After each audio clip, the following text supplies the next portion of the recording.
J'ai l'impression que personne n'avait eu cette phobie-là. Bonjour à tous, on se retrouve pour une nouvelle vidéo de Parlons Vrai. Et aujourd'hui on va parler des phobies.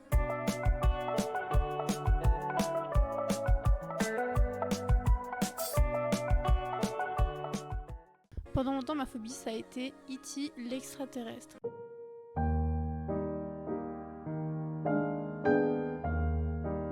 Ne vous foutez pas de ma gueule parce que tout à l'heure j'ai parlé d'autres phobies, vous allez moins rire. J'étais chez ma tante. Et j'avais envie de regarder un film, j'avais entre 6 et 8 ans.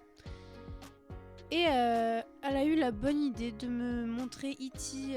l'extraterrestre en pensant que j'allais adorer, que j'allais accrocher. Et vous savez la scène, pour ceux qui ont vu le film, la scène où Elliot il va aller dans les champs parce qu'il entend du bruit. Et que là du coup il tombe nez à nez avec E.T. et qu'ils se mettent tous les deux à crier. Bah c'est là que j'ai eu très peur et... j'ai crié comme une folle. Alors qu'est-ce que je ressentais? Je pense juste que j'ai eu peur parce qu'il y avait des cris et un extraterrestre tout moche. Donc forcément, c'est un film pour enfants. C'est pas un film d'horreur, il tient. Mais bon, plusieurs fois, quand j'étais petite, j'essayais de vaincre ma peur. Je disais oui, je vais regarder E.T. et tout. À chaque fois, je me mettais à crier ou alors je me cachais carrément derrière le canapé parce que j'étais en sueur. Mon cœur, il battait à 100 à l'heure. Gros stress, comme si que j'allais mourir. Et en grandissant, ça allait mieux. Je peux regarder le film, il n'y a aucun souci. Hein. Mais elle s'est transformée en une autre phobie et j'ai la phobie des extraterrestres. Et en soi, c'est pas vraiment une grosse phobie parce que je peux la contrôler, mais je suis très mal à l'aise quand je le fais. Je peux regarder ces films-là, mais je sais que ça va me marquer. Je pense qu'on a tous nos phobies, il y en a plusieurs qui existent, plus ou moins étonnantes, comme la coulrophobie, la nosophobie, la glossophobie, la thanatophobie, la véloxrotaphobie, la ophidiophobie, la thalassophobie, ou bien même l'arachibutirophobie, qui est la peur du beurre de cacahuète. Hey, ok.